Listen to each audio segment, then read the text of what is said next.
이번 시간에는 우리 교재 68페이지에 급여 자료 입력과 관련되는 부분 설명을 드리겠습니다. 자, 급여 자료 입력과 관련되는 우리 세무사랑 프로를 이용해서 입력하는 과정을 설명드리기에 앞서 갖고 먼저 근로소득의 개념부터 정리를 하도록 하겠습니다. 교재는 69페이지가 되겠습니다. 자, 근로소득은 근로 제공으로 받는 급료, 보수, 세비, 임금, 상여, 수당, 기타 이와 유사한 성질의 급여를 말합니다. 그 다음에 법인의 주주총회, 사원총회 또는 이에 준하는 의결기관에 따라서 결의에 따라 받는 상여, 잉여금 처분에 의한 상여가 되겠습니다. 자, 법인세법에 따라서 상여로 처분된 금액 인정상여가 됩니다. 퇴직소득으로서 퇴직소득에 속하지 않는 소득, 그 다음에 종업원 등 또는 대학의 교직원이 지급받는 직무발명보상금, 이런 부분들이 전부 근로소득이고 이러한 정보들을 우리 세무사랑 프로의 급여 자료 입력에다가 등록을 하게 됩니다. 자, 등록을 하는데 자, 과세 여부를 또 따져줘야 되는데 이 근로소득이 전부 다 과세되느냐 하는 부분인데 이러한 근로소득 중에 일부는 또 비과세되는 부분이 있다라는 겁니다. 그래서 우리 비과세 관련되는 부분 또 정리하도록 하겠습니다. 비과세 근로소득은 4대 보험료가 적용되지 않는다라는 사실 기억을 하셔야 되겠고요. 자, 69페이지에 첫 번째 있는 비과세 소득 중에 실비변상적인 급여입니다. 일직료, 숙직료 또는 여비로서의 실비변상 정도의 금액에 대해서 비과세가 된다라고 되어 있습니다. 자, 그래서 우리 교재 70페이지의 사례를 보면 소득세를 과세하지 않는 실비변상 정도의 일직료, 숙직료, 숙직비는 업무 수행상 실지 소요되는 비용을 충당할 정도 범위 내에서 직업 규정이나 사규 등에 따라서 합리적으로 계산된 금액이라고 하면 비과세가 된다라고 되어 있습니다. 자, 그 다음에 자가운전 보조금에 대한 부분이 되겠습니다. 우리 교재 70페이지인데요. 자가운전 보조금에 대한 비과세 요건을 보면 종업원 소유 차량이어야 됩니다. 차량 등록증으로 확인을 하시면 되겠고, 종업원이 직접 운전해서 사용자의 업무에 이용해야 된다라는 부분과 그 다음에 시내 출장 등에 소요된 실제 여비를 지급받지 않아야 됩니다. 사업체의 규칙 등에 의하여 정하여진 지급 기준에 따라서 소요 경비를 받아야 된다. 자, 이 네 가지 조건이 모두 충족이 되면 자가운전 보조금 월 20만 원까지는 비과세를 적용받을 수가 있습니다. 월 20만 원까지 비과세 적용받을 수 있는데, 자, 종업원 소유 차량에 대한 부분에 대해서는 뒤에서 자세히 또 살펴보도록 하고요. 자, 종업원이 직접 운전해서 업무에 수행해야 된다라는 점 기억해 주시고, 그 다음에 시내 출장입니다. 시내 출장으로 소요된 여비를 지급받지 않아야 된다라는 겁니다. 여기서 하나 주의하실 거는 시외 출장은 어떻게 될 거냐 하는 겁니다. 출장은 소요경비 지급받아도 됩니다. 소요경비 받아도 된다라는 거죠. 받아도 된다. 그래서 시내 출장과 시외 출장은 구분해 주셔야 된다라는 거, 요 규정을 기억을 해 주시면 되겠습니다. 자, 그러면 종업원 소유 차량 여부에 대한 부분입니다. 자동차 등록증으로 확인을 하셔야 됩니다. 반드시 자동차 등록증으로 확인하시는데 등록증상에 있는 소유자를 기준으로 판단하시면 됩니다. 단독 소유일 때는 비과세 적용이 가능합니다. 앞에 네 가지 조건 다 갖춰졌기 때문에 비과세 가능하다라는 겁니다. 자, 공동 명의로 소유하는 경우 어떻게 되느냐? 홍길동 외1 뭐 이렇게 표현이 되어 있다라고 하면 공동 명의 소유는 원칙적으로 적용이 안 됩니다. 적용할 수 없다라는 겁니다. 자, 그리고 공동 명의 소유의 예외는 어떻게 되느냐? 부부 공동 명의는 비과세 적용이 가능하다라는 겁니다. 부부 공동 명의 비과세 적용 가능하다. 그래서 공동 명의에 예외가 있다라는 걸 기억하시고요. 그 다음에 이륜 자동차, 즉 오토바이도 적용이 되느냐 하는 부분입니다. 여러분들은 어떻게 생각하십니까? 이륜 자동차 적용이 가능할 거냐 하는 부분인데, 자, 이륜 자동차도 비과세 적용 가능한 차량에 포함이 된다. 그래서 오토바이 갖고 그러니까 출퇴근을 하거나 업무에 사용한다라고 하면 적용받을 수 있습니다.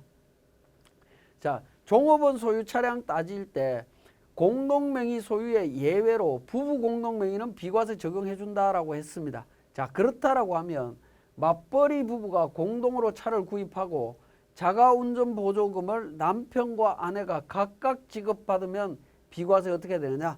두 사람이 전부 다 적용을 그 자가운전 보조금 월 20만 원 수령한다면 어떻게 될 거냐 하는 부분입니다. 자, 이 부분은 각각 비과세 해줍니다. 두 분 다 해준다라는 거죠.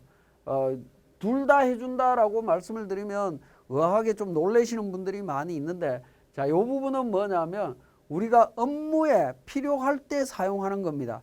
자, 출근해서 퇴근할 때까지 항상 차량을 이용하는 것이 아니라 내가 필요한 시점에 사용할 수 있기 때문에 아무리 부부가 공동으로 소유하고 있다 하더라도 각자가 필요한 시기는 다르다라고 볼 수 있기 때문에 그때는 둘 다 해준다라고 보시면 되겠습니다. 자, 우리 교재 내용을 잠깐 살펴보도록 하겠습니다. 교재 71페이지에 그 공동명의 소유 차량에 대해서 사례가 나와 있습니다. 자세히 보시면 되겠고요. 자, 그 다음에 72페이지에 동그라미 3번이 되겠습니다. 그 연구 보조비, 연구 활동비 중에 월 20만 원 이내에 대해서 비과세를 해줍니다. 기억니어는 아주 특이한 케이스이고요. 디귿 같은 경우에 기초연구진흥 및 기술개발 지원에 관한 법률 시행령에 따라서 중소기업 또는 벤처기업의 기업부설연구소에서 연구활동에 직접 종사하는 자의 경우에 적용을 받을 수 있습니다. 이건 쉽게 설명드리면 어떤 경우냐 하면 우리 법인세나 소득세법에 따라서 연구인력 개발비 세액 공제를 적용받는 경우에 가능하다라고 보시면 되겠습니다. 자, 그 다음에 73페이지에 동그라미 5번에 근로자가 천재, 지변, 기타 재해로 인해서 받는 급여도 비과세 근로소득에 해당이 됩니다. 자, 2번에 비과세되는 식사 또는 식사대의 범위가 되겠습니다. 자, 이 부분은 이제 점심에 대한 부분으로 이해를 하시면 되는데요. 업무를 하다가 점심시간에 점심 식사를 회사에서 제공을 하느냐 아니면 근로자가 사 먹느냐 하는 부분입니다. 자, 회사에서 제공을 할 경우에도 그 음식을 밥을 제공하느냐 아니면 밥값으로 주느냐 하는 부분인데요. 자, 음식으로 제공을 하면 밥으로 제공을 하면 밥값에 상관없이 전액 비과세를 해줍니다. 전액 비과세가 되고요. 밥으로 제공을 하지 않고 돈으로 제공을 하면 밥 사 먹으라고 돈을 주게 되면 그때는 하루에 그러니까 월 10만 원까지 비과세가 된다라고 보시면 되겠습니다. 그래서 식사, 기타 음식물을 제공받지 않는 경우에는 월 10만 원까지 비과세 적용받을 수 있습니다. 그러면 그러니까 음식을 제공하지 않고 한 달에 15만 원을 지원하면 어떻게 되느냐 하는 부분인데 10만 원 초과 금액은 과세가 된다라고 보시면 되겠고요. 자, 음식물과 밥값 즉 돈으로 동시에 같이 제공하면 어떻게 되느냐 하는 부분인데 음식물은 무조건 비과세고요. 돈은 무조건 과세가 된다라는 겁니다. 자, 그렇게 이해를 하시면 되겠고 또 한 가지는 자, 식대를 비과세 처리할 때 음식을 제공하지 않고 우리가 그러니까 금액으로 돈으로 지급하는 경우라고 했을 때에는 비과세 여부를 판단하실 때 업종 기준으로 좀 판단하실 필요가 있습니다. 특히 음식점 업종의 경우에는 종업원이 있는 경우 그 종업원의 점심 식사대는 전액 과세되는 경우가 대부분으로 이해를 하시면 됩니다. 왜냐하면 음식점에서 점심을 자기 식당에 있는 음식으로 점심을 제공을 하지 일반적으로 다른 식당에 가서 점심 사 먹고 오라라고 돈 주지는 않는다라는 겁니다. 상식적으로. 그렇기 때문에 그러한 업종들은 식대 금액으로 비과세되는 금액은 거의 없다라고 보시면 됩니다. 그런 부분들 좀 주의해서 정리를 하실 필요가 있을 것 같습니다. 자, 그 다음에 출산보육수당에 대한 비과세가 되겠습니다. 자, 출산보육수당은 근로자 또는 그 배우자의 출산이나 6세 이하의 자녀 보육과 관련해서 한 달에 10만 원씩 받는다라고 하면 그 금액에 대해서 비과세해 주겠다라는 겁니다. 이때 6세 이하라고 하는 부분은 과세 기간 개시일 기준으로 판단을 합니다. 자, 그리고 그러니까 출산 보육 수당에 대한 구체적인 내용을 좀 정리를 하면 자녀가 여러 명이 있을 때 어떻게 되느냐? 6세 이하 자녀 여러 명이 있을 때 자녀 수에 상관없이 월 10만 원만 비과세를 합니다.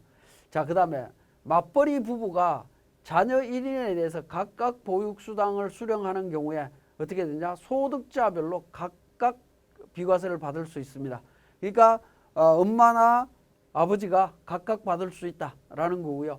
회사에서 출산 보육수당을 주는데 그 주는 금액이 매월 주니까 금액이 좀 작게 느껴져서 회사에서 일괄 지급하면 어떻게 되느냐 하는 부분인데, 분기별 일괄 지급하면 지급 시점을 기준으로 월 10만 원 이내의 금액만 비과세를 합니다. 지급 시점 기준입니다.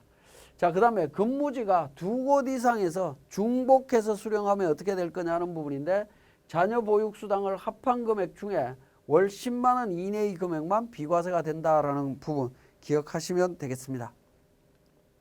자, 그 다음에 생산직 근로자 등 연장 근로수당 등에 대한 비과세가 되겠는데, 교재 75페이지입니다. 다음 요건을 모두 충족했을 때 비과세 적용받을 수 있습니다. 자, 가업종에 따른 구분이 되겠습니다. 자, 공장 또는 광산에서 근로를 제공하는 자로서 생산 및 관련 종사자, 그 다음에 업을 영위하는 자에 고용되어 있는 어선에 승선하는 선원이 되겠고요.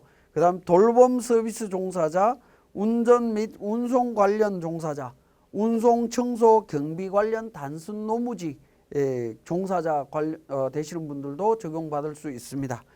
그리고 미용, 숙박시설, 조리 및 음식 서비스직 종사자, 매장 판매 종사자, 통신 관련 판매직 종사자, 음식 판매, 농림업, 계기, 자판기, 주차 관리, 기타 서비스 관련 단순 노무직 종사자 중에 해당 과세 연도 상시 근로자 수가 30명 미만이면서 해당 과세 연도의 소득세 또는 법인세의 과세 표준이 5억 원 이하인 사업주에게 고용되어 있는 이런 사람들이 적용받을 수 있다라는 겁니다.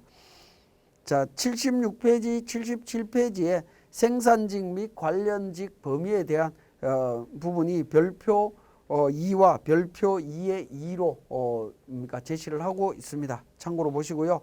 78페이지입니다. 급여 수준에 따른 구분입니다.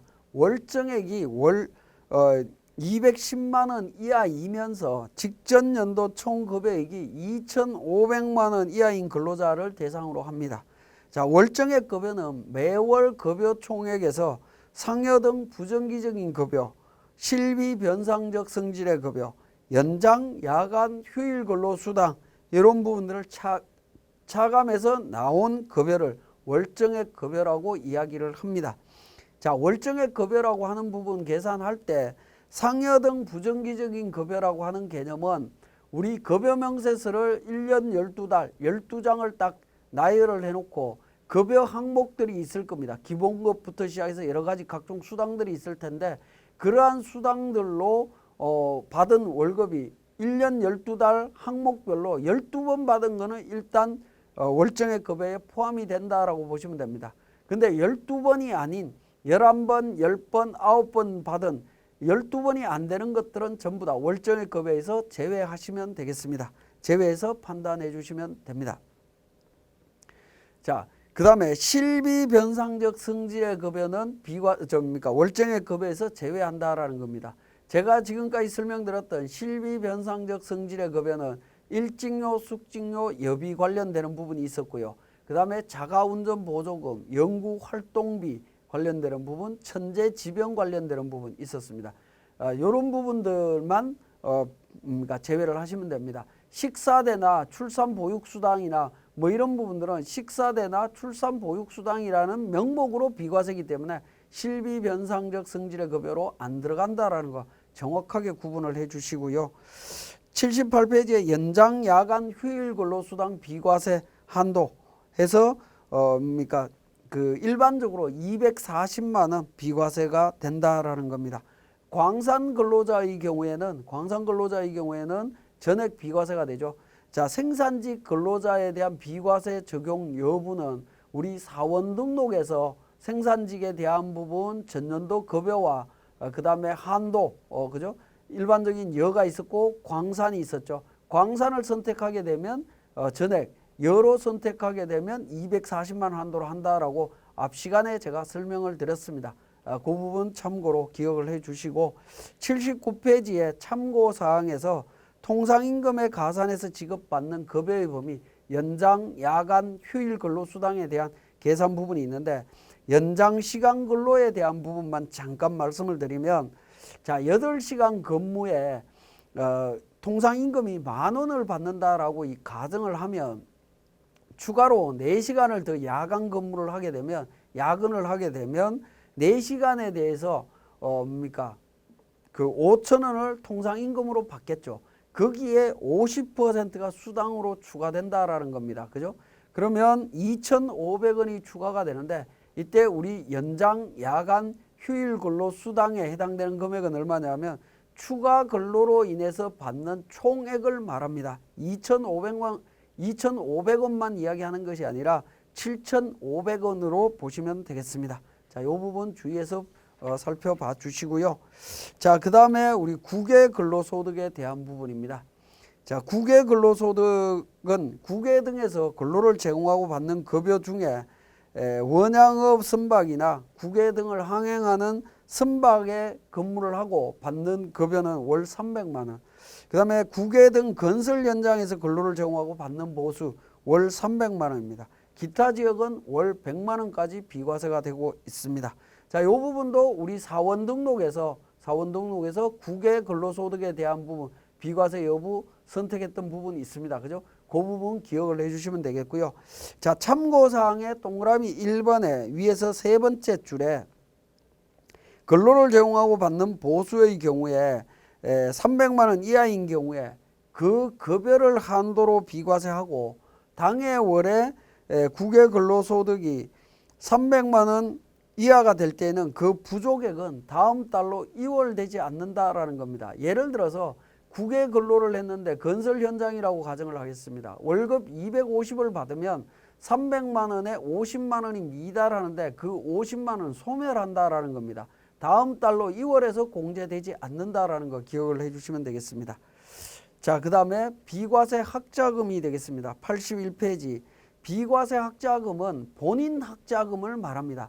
본인 학자금이고 자녀 학자금은 무조건 과세입니다. 본인 학자금에 대해서 1, 2, 3번 요건이 충족이 되면 비과세가 될 수 있습니다. 초중등 교육법, 고등교육법에 따른 학교, 직업능력개발시설, 훈련시설에 입학금, 수업료, 수강료를 냈을 때 그 부분에 대해서 비과세 적용받을 수 있습니다. 요 세 가지 요건 충족이 될 때 이야기입니다. 그런데 이렇게 비과세되는 학자금은 추후에 교육비 세액공제를 적용받을 수 없다라는 점 이것도 기억하셔야 되겠습니다. 본인 학자금에 대해서 비과세를 적용받았다면 나중에 교육비 세액공제 적용 못 받는다라는 거 반드시 기억해 주시고요. 그 다음에 연 500만 원 이하의 직무발명보상금에 대해서 비과세 해주고 있습니다. 원래 300만 원까지였는데 500만 원으로 확대되었다라는 점 기억하시면 되겠습니다. 자, 그 다음에 82페이지에 외국인 근로자의 근로소득 과세 특례 제도가 있습니다. 자, 외국인 근로자의 범위를 보면 고용 당시 국내 거주 여부에 관계없이 모든 외국인 근로자가 대상이 되고 일용 근로자는 제외하도록 되어 있습니다. 자, 그 다음에 외국인 근로자에 대한 과세 특례는 뭐냐면 외국인 근로자에 해당이 되면 그러니까 단일 세율을 적용받을 수 있습니다. 19% 단일 세율을 적용받을 수 있는데 단일 세율을 선택하게 되면 82페이지 맨 하단 부분에 소득세법 및 조세특례 제한법에 따른 소득세와 관련되는 비과세, 공제, 감면 및 세액공제 규정을 적용받을 수가 없다라는 겁니다. 아무것도 적용하지 않은 상태에서 받는 금액의 전액 19% 세금으로 계산하시면 됩니다. 그래서 19% 적용되는 경우는 고액 연봉일 때 최소 억 단위가 넘어가는 고액 연봉일 때 적용하시면 유리하고요. 연봉이 좀 적은 경우에는 적용하시게 되면 오히려 불리하다라고 보시면 됩니다. 그리고 또 고액 연봉의 경우에 그러니까 단일 세율 적용했었어야 되는데 우리 일반 근로자처럼 연말 정산을 했다면 그런 경우에 그러니까 단일 세율 적용을 해달라고 경정 청구할 수 있느냐 하는 부분인데 경정 청구할 수 있습니다. 경정 청구 가능하다라는 부분 기억해 주시고요. 자, 지금까지 근로소득과 비과세 근로소득에 대한 규정들을 살펴봤습니다.